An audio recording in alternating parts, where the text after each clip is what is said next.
નમસ્કાર વિદ્યાર્થી મિત્રો, ધોરણ 10માં સ્વર સંધિમાં આપણે હસ્વઈ દીર્ઘઈ બરાબર દીર્ઘઈ આ સ્વર સંધિ આપણે જોતા હતા.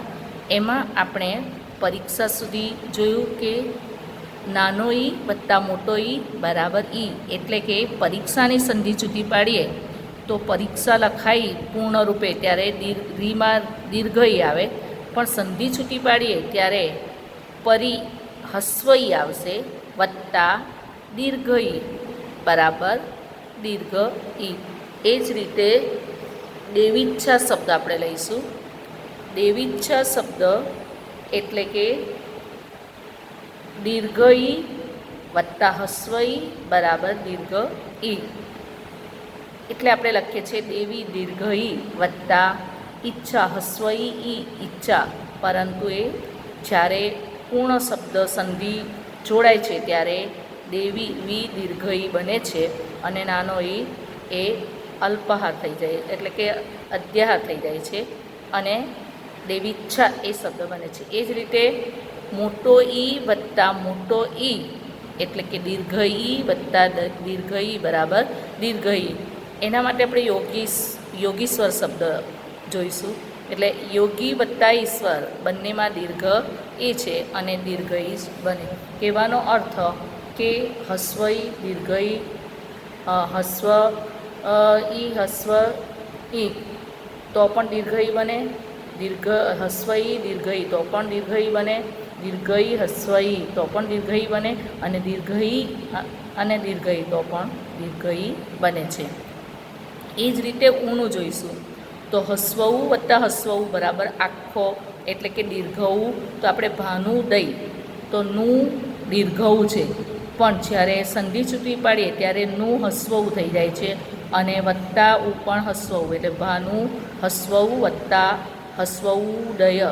પરંતુ સંધિ જ્યારે એટલે કે એને આપણે સંધિ કરીએ છીએ ત્યારે સંધિ આખો શબ્દ જે છે એ દીર્ઘઉ બને છે. એ જ રીતે સિંદુરમીની સંધિ છૂટી પાડીએ તો એમાં હસ્વઉ વત્તા દીર્ઘઉ બરાબર દીર્ઘઉ, સિંધુ ધુ દીર્ઘઉ બની જાય છે. એ જ રીતે વધુલ્લાસની આપણે જોઈશું તો એમાં દીર્ઘઉ વત્તા હસ્વઉ બરાબર દીર્ઘ ઉ.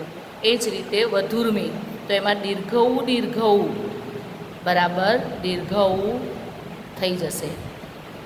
અહીંયા આપણે ઈ અ ઈ ઉ હસ્વઉ દીર્ઘઉ બંને જોયા. હવે આપણે અ ને ઈ સ્વરની જોઈશું.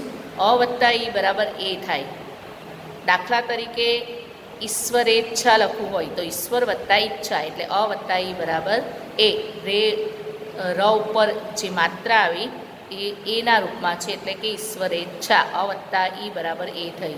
એ જ રીતે રામેશ્વર લખવું હોય તો એની અંદર પણ આપણે જોઈશું કે રામ અ સ્વર છે અને પછી ઈ સ્વર છે સંધિ છૂટી પાડે ત્યારે, એટલે અ વત્તા ઈ બરાબર એ, એટલે આખી જ્યારે શબ્દ બને છે રામેશ્વર તો એ રામેશ્વર મેં એ બની જાય છે. એ રીતે મહેશની સંધિ છૂટી પાડીએ તો એમાં આ વત્તા ઈ થશે બરાબર એ થઈ જાય, એટલે કે મહા વત્તા ઈશ એટલે કે મહેશ.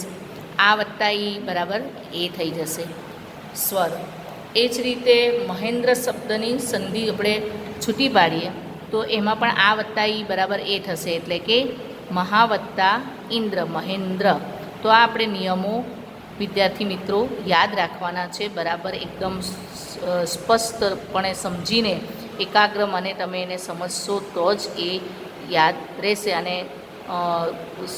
એકદમ સમજીને તમે યાદ રાખશો તો જ એ યાદ રહેશે. એ રીતે ઉને અને ઈનું જોયું, ઉને ઉનું જોયું, ઈને ઈનું જોયું અને અનું જોયું. હવે એ જ રીતે આપણે અ વત્તા ઉ બરાબર ઓ એટલે કે અને ઉનું જોઈશું તો અ વત્તા ઉ બરાબર ઓ થાય. દાખલા તરીકે સૂર્યોદય શબ્દ છે એની સંધિ છૂટી પાડવી હોય તો અ અને ઉ ભેગો થાય તો ઓ થાય, એટલે કે સૂર્ય વત્તા ઉદય બરાબર સૂર્યોદય. એ જ રીતે ગંગોદય તો એમાં ગંગા વત્તા ઉદય એટલે આ વત્તા ઉ બરાબર ઓ થશે, ગંગોદય ઓ પ્રત્યય. એ જ રીતે નવોઢા શબ્દ છે તો એમાં પણ આપણે નવોઢા શબ્દોમાં અ વત્તા આખો ઉ બરાબર ઓ થશે એટલે કે નવોઢા ઓ. એ જ રીતે ગંગોર્મી શબ્દ છે તો એમાં પણ ગંગા વત્તા ઉર્મી એટલે કે આ વત્તા મોટો ઉ બરાબર ઓ થશે એટલે કે અ વત્તા ઉ હસ્વ ઉ પણ ઓ થાય, આ વત્તા હસ્વ ઉ પણ ઓ થાય, અ વત્તા દીર્ઘ ઉ પણ ઓ થાય અને આ વત્તા દીર્ઘ ઉ પણ ઓ જ થાય. તો આ એ શબ્દોના ઉચ્ચારણ ઉપર આપણે ધ્યાન રાખવાનું છે કે આ રીતે એમાં શબ્દોની સ્વર સંધિ છૂટી પડે છે. એ જ રીતે આપણે રૂ શબ્દ છે, આપણે રૂ એ હસ્વ સ્વર છે એને કઈ રીતે શબ્દમાં પ્રયોગ કરીએ છીએ. દાખલા કે દેવર્ષિ શબ્દ છે તો એમાં દેવ વત્તા ઋષિ એટલે કે દેવ અ આવ્યો સ્વર વત્તા ઋષિ એટલે કે રૂ આવ્યો તો એનો આવે અર શબ્દ. દેવર્ષિ એટલે કે અડધો રે જે આપણે શબ્દ પર લખીએ છીએ દેવ વત્તા ઋષિ એ રીતે અ વત્તા રૂ બરાબર અર એટલે અડધો રે થશે દેવર્ષિ. જ્યારે દેવર્ષિ લખવાનું હોય તો આ રીતે છૂટી પાડવાની દેવ વત્તા ઋષિ. એ રીતે મહર્ષિ આવા જેટલા શબ્દો આવે ઉપર અડધો રે તો એના માટે સંધિ આ રીતે છૂટી પાડવાની હોય અ વત્તા રૂ બરાબર અર, આ વત્તા રૂ મહર્ષિ, મહા વત્તા ઋષિ તો મહર્ષિ. એ જ રીતે એક એક આપણે બે માત્રા કઈ રીતે બને છે. દાખલા તરીકે એક એક શબ્દ લખવાનો છે એટલે ક ઉપર બે માત્રા છે તો એ બે માત્રા કઈ રીતે બને તો અ વત્તા એ બરાબર ઐ બને એટલે એક વત્તા એક, એક એક. એ જ રીતે પરમેશ્વર્ય તો એમાં પણ અ વત્તા ઐ બરાબર ઐ, પરમેશ્વર્ય એ પર બે માત્રા એટલે મ ઉપર બે માત્રા થઈ જશે પરમેશ્વર્ય, પરમ વત્તા ઐશ્વર્યની સંધિ છૂટી પડશે. એ જ રીતે ગંગેકતા, ગંગેકતા તો એમાં પણ આ વત્તા એ બરાબર એ એટલે કે ગંગા વત્તા એકતા બરાબર ગંગેકતા. એ અહીંયા એ થઈ જાય છે, પલાયન થઈ જાય છે.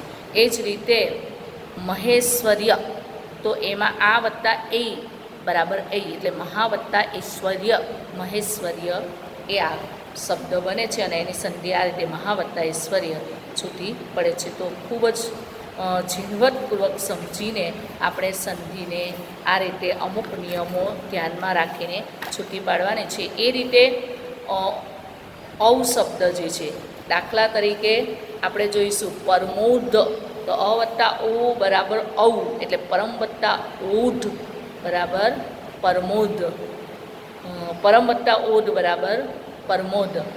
પછી બીજો શબ્દ છે ગંગોદ તો એમાં પણ આ વત્તા ઓ બરાબર ઔ એટલે ગંગા વત્તા ઓઢ બરાબર ગંગોદ. એ રીતે ઉત્તમો સધી એટલે કે ઉત્તમ વત્તા ઔષધિ એટલે અ વત્તા ઔ બરાબર ઔ. એ રીતે મહોષધિ, મહૌષધિ એટલે કે મહા વત્તા ઔષધિ અ વત્તા ઔ બરાબર ઓ. તો એ ચાર જે સ્વરો છે એ એક જ રૂપમાં હસ્વ દીર્ઘ દીર્ઘ હસ્વ દીર્ઘ દીર્ઘ હસ્વ હસ્વ આ રીતે એ ચાર એના જે આખા વર્તુળ છે એ પ્રમાણે એની સંધિ છૂટી પડે છે અને શબ્દો અલગ અલગ હોય છે. તો અહીંયા સુધી આપણે સ્વર સંધિ જોઈ. હવે આપણે વ્યંજન સંધિ જોઈશું. વ્યંજન એટલે આપણે ક થી જ્ઞ સુધીના જે આપણા જે અક્ષરો છે એટલે કે આપણા જે મૂળાક્ષરો જેને આપણે કહીએ એ મૂળાક્ષરો ક થી જ્ઞ સુધીના એને આપણે વ્યંજન કહીએ છીએ. બાકીના 13 સ્વરો છે તો એ વ્યંજન સંધિ કોને કહેવાય એ આપણે જોઈશું.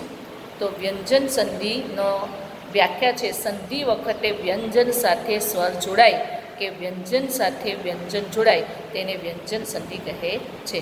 એટલે કે વ્યંજન સાથે સ્વર જોડાય અથવા તો વ્યંજન સાથે વ્યંજન જોડાય ત્યારે વ્યંજન સંધિ બને છે. તો આપણે એમાં નિયમ જે છે એ થોડા આપણે જોઈશું. દાખલા તરીકે અહીંયા સ કોડો વત્તા ચ બરાબર સ વત્તા ચ તો આપણે દુષ્ચક્ર જુઓ તો એમાં શરણાઈનો સ જે છે એ સસલાનો સ અડધો થઈ જશે સંધિ છૂટી પાડતી વખતે, અને સ જે છે શરણાઈનો સ એ પણ પાછો ચ પણ થઈ જાય છે, એટલે દુષ્ચક્ર. એ જ રીતે ધનુષ તંકાર, તો ધનુષ વત્તા તંકાર એટલે ષટકોણનો સ જે છે એનો આપણે સસલાનો સ ખોડો થઈ જશે, અને એ રીતે સસલાનો સનો ષટકોણના સનો સસલાનો સ સંધિ છૂટી પાડતી વખતે થઈ જાય છે. એ રીતે નિહ શબ્દ, તો નિસ હ જે છે એ વિસર્ગ એનો સ ખોડો થઈ જાય છે નિસ વત્તા શબ્દ, અથવા નિર વત્તા ર પણ લખી શકાય ખોડો અને સ પણ લખી શકાય, પણ એની સંધિ નિહ વત્તા શબ્દ એ વિસર્ગ સંધિ કહેવાય છે. પછી ર વત્તા ચ બરાબર સ વત્તા ચ થાય, એટલે કે પુનશ્ચ, એટલે કે પુનર્વત્તા ચ, તો પુનશ્ચ. એ જ રીતે અંતસ્ત્વ, તો એમાં ર વત્તા ત બરાબર સ વત્તા ત થઈ જાય, એટલે કે અંતઃસત્વ, એટલે કે સનો ત ર થઈ જાય છે, અંતર વત્તા સત્વ. એ રીતે અંતઃસો, તો જે વિસર્ગ છે એટલે કે બે મીંડા આપણે એને વિસર્ગ કહીએ, એ વિસર્ગમાં ર વત્તા સ બરાબર શરણાઈનો સ થાય. અંતર સો, તો એમાં ર એ શું થઈ જાય છે, વિસર્ગ થઈ જાય છે, અંતઃ સો. એ રીતે સુહદ પ્રેમ, તો દ વત્તા પ બરાબર ત, એટલે દનો ત થઈ જાય હંમેશા સંધિમાં, તો જ્યારે પણ છૂટી પાડે ત્યારે એ દ થઈ જાય છે. સુહદ પ્રેમ, તનો દ થઈ જાય છે, એટલે છૂટી પાડતી વખતે તનો દ થઈ જાય છે. એ જ રીતે સન્મતિ શબ્દની સંધિ છૂટી પાડીએ તો એમાં ત વત્તા મ બરાબર ન, એટલે તનો ન થઈ જાય છે. સત વત્તા મતિ, તો ન આપણો આખો શબ્દ છે સન્મતિ, એની જગ્યાએ ત થઈ જાય, કોડો થઈ જાય મતલબમાં, એટલે કે સત વત્તા મતિ. એ જ રીતે તલ્લીન શબ્દ છે, તો લનો ત થઈ જાય છે સંધિના નિયમ પ્રમાણે, તો તત વત્તા લીન, તલ્લીન, એટલે કે બીજો લી એમ જ રહે, પણ જ્યારે સંધિ છૂટી પાડવાની હોય ત્યારે એનો પહેલો લ અડધો લ એનો ત બની જાય છે સંધિ કરતી વખતે, વિગ્રહ કરતી વખતે. એ જ રીતે સચ્છાસ્ત્ર, તો એમાં ચ નો ત બની જાય છે અને છ નો સ બની જાય છે, સચ્છાસ્ત્ર. તો પદને અંતે ચ જ કે સ આવે તો તેનો ક થાય, કનો ગ થાય. આ નિયમ પણ યાદ રાખવાનો. પદને અંતે ચ કે જ કે શરણાઈનો સ આવે તો તેનો ક થઈ જાય છે અને કનો ગ પણ થાય છે. રની પૂર્વે ઉ વત્તા પ બરાબર રનો સ થઈ જાય છે. ચતુષ્પાદ, તો રની પૂર્વે ઉ આવે, ઉ આવે, એટલા માટે એનો સનો રની પૂર્વે ઉ આવે તો પ રનો સ થઈ જાય. ચતુષ વત્તા પાદ, અહીંયા સંધિ છૂટી પાડે ચતુર વત્તા પાદ, તો રનો એની શબ્દને આપણે જોઈશું તો ચતુષ્પાદ, બરાબર, ચતુષ્પાદ.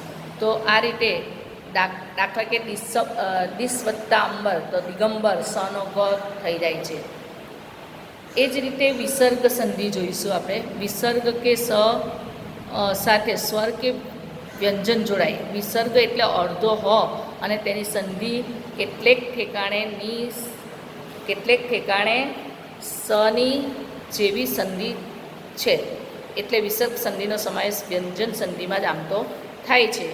એટલે કે વિસર્ગ કે સ સાથે સ્વર કે વ્યંજન જોડાય એને વિસર્ગ, એટલે કે અડધો હ જોડાય ત્યારે એ વિસર્ગ સંધિ. દાખલા તરીકે શિરોમણી શબ્દ છે, તો આપણે વિસર્ગ છે શિરહ વત્તા મણી, એટલે હ બોલાય છે, તો આખો એનો અ થઈ જાય છે, એટલે કે વિસર્ગની પછી અ કે ઘોષ વ્યંજન આવે તો ઓ થઈ જાય છે. હવે ઘોષ એટલે કે આપણી ખૂબ જ કંપિત હવા, વધારે ભાર આપતી હવા, એવો અક્ષર હોય એને ઘોષ કહેવાય. અને અઘોષ એટલે કે જેમાં એકદમ સરળતાથી એ અક્ષરને આપણે બોલીએ તો એ અઘોષ વ્યંજન કહેવાય છે. તો અહીંયા આપણે જોઈશું કે અ કે ઘોષ વ્યંજન આવે તો વિસર્ગનો ઓ થાય. તો અહીંયા સ શિરહ અ આવ્યો બરાબર, એટલે ઓ થઈ ગયો. શિરોમણી તો એની સંધિ શિરહ વત્તા મણી. અધોગતિ તો અધઃ વત્તા ગતિ. સરોજ સરહ વત્તા જ. તો ઓનો આપણે હ લેવાનું છે એટલે કે વિસર્ગ લેવાનું છે, એટલું યાદ રાખવાનું. તો આ રીતે હોય અને વિસર્ગની પછી ર આવે તો વિસર્ગનો લોપ થઈ તેની પહેલાંનો સ્વર દીર્ઘ બને છે. હવે આપણે વિસર્ગની પહેલી એક સંધિ નિયમ જોયો ઓવાળો. હવે 2 નંબર પર વિસર્ગની પહેલાં અ કે આ સિવાયનો સ્વર હોય અને વિસર્ગની પછી સ્વર કે ઘોષ વ્યંજન આવે તો વિસર્ગનો ર થાય છે. દાખલા તરીકે નિરાકાર, તો નિહ વત્તા ઈ આવ્યો એટલે નિહ વત્તા આકાર, એટલે વિસર્ગની પહેલાં અ કે આ સિવાયનો સ્વર આવે તો પછી એનો ર થાય. તો અહીંયા ઈ આવે છે, જુઓ વિસર્ગ પહેલાં ઈ. નિહ વત્તા આકાર એટલે નિરાકાર, એટલે નિરાકાર આવ્યું એટલે ની એટલે નિહ આવશે. નિહ વત્તા આકાર. દુર્ગન તો દુહ વત્તા ગન. ધનુર્વિદ્યા તો ધનુહ વત્તા વિદ્યા, એટલે કે અ કે આ સિવાયનો કોઈ પણ એ આવે સ્વર તો એનો એ હ આવશે એટલે કે ર થાય છે. અર્ધો રેપ આવશે, વિસર્ગનો ર થાય છે. એ જ રીતે ત્રીજો નિયમ, વિસર્ગની પહેલાં અ કે આ સિવાયનો સ્વર આવે તો વિસર્ગની પહેલાં અ કે આ સિવાયનો સ્વર આવે, દાખલા તરીકે નીરવ, તો અહીંયા દીર્ઘ ઈ આવ્યો બરાબર, એટલે નિહ વત્તા રવ, નિહ વત્તા રોગી, નિરોગી. તો આ રીતે આપણી આ વિસર્ગ સંધિના નિયમો છે. ચોથો, વિસર્ગ પહેલાં ઈ કેવું હોય અને વિસર્ગ પછી ક ખ પ આવે તો વિસર્ગનો સ થાય. જુઓ ઈ કેવું હોય ને વિસર્ગ પછી ક, દાખલા કે નિહ કપટ, નિષ્કપટ. આપણે આખો શબ્દ જોઈશું. નિષ્કપટ. દુષ્કાળ, તો એમાં એ આવે છે ષટકોણ થઈ જાય છે. દુષ્કાળ, દુષ્કાળ, નિષ્કાળ. દુહ વત્તા કાળ, દુષ્પ્રયત્ન, નિષ્કપટ. તો દુહ વત્તા પ્રયત્ન, દુહ વત્તા કાળ. વિસર્ગની પહેલાં અ હોય અને વિસર્ગ પછી ક ખ પ આવે તો વિસર્ગ કાયમ રહે છે. અંતઃકરણ તો અંતઃકરણ, અંતઃપુર તો અંત, એકનો એક જ રહે છે. ક ખ પછી આવે તો વિસર્ગ પછી. વિસર્ગ પહેલાં અ હોય અને વિસર્ગ પછી ક ખ હોય તો શબ્દો એનો એ જ રહે છે. તો ધન્યવાદ વિદ્યાર્થી મિત્રો. અહીંયા આપણી વ્યંજન સંધિ, સ્વર સંધિ અને વિસર્ગ સંધિ સમાપ્ત થાય છે. આગળના એમાં આપણે હવે સમાસ જોઈશું.